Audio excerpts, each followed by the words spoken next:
So, shout out mga ka-road trip. Ngayong gabi nga pala mga sir. Ay, gabi nga pala ngayon. So, share ko lang sa inyo kung ano ang itsura ng isang makina guys pag hindi siya nakakabit sa sasakyan. So, napakasimple lang pala ng makina guys pag hindi siya nakakabit guys sa isang sasakyan. So, tara guys, panoorin yung video na ito guys. Shout out mga ka-road trip. So, ito ay makina guys na ginamit na pang water pump. So ito yung kanyang panel board, ignition switch, tapos dito may nakalagay na cover, do not remove.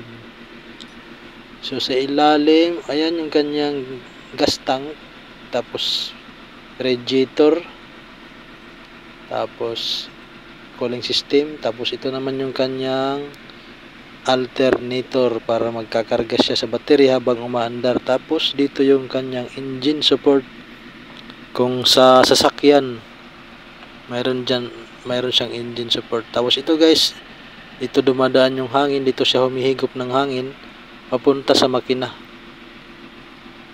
Ayan, may turbo yan guys. Tapos starter, ayan, yung tinuturo ko na yan, starter yan. So ito guys, walang pinagkaiba ito sa sasakyan guys, talaga na nakakabit yung makina sa sasakyan. Kaso dito guys, wala siyang transmission. So yung lakas ng kanyang pagpump magdidepende lang sa accelerator, sa acceleration niya guys. So dito tayo sa kabila guys, yan. So ayan guys, so dito kino-convert yung electric, yan o.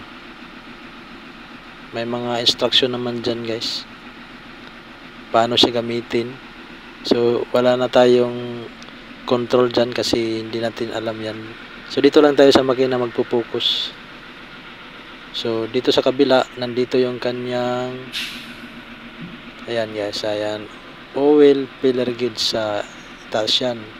Tapos itong tinuturo ko naman ay daanan ng diesel, ng fuel. Tapos ito naman kanyang oil filter yan guys. So may pangalan dito sa makina yan. Yan nakalagay oh.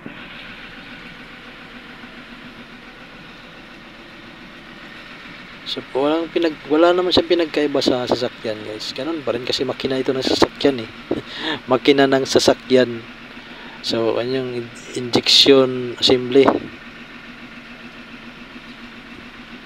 mayroon siyang 4 na copper hose papunta sa makina na dinadaanan ng fuel.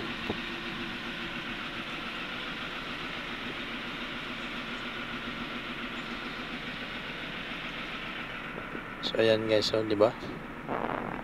Wala naman talagang pinagkaiba siya sa mga makina ng sasakyan na di-diesel, ganoon pa rin.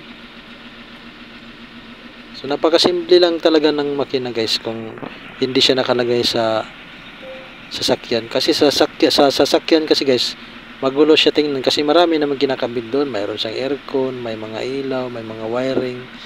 So napakagulo. Pero so ito nga pala yung lagayan ng battery. Ayan, yung itim na yan guys. Diyan sa loob nakalagay yung battery para mapa-start yung makina. So maraming salamat sa panonood guys. Please subscribe, like, and share. God bless.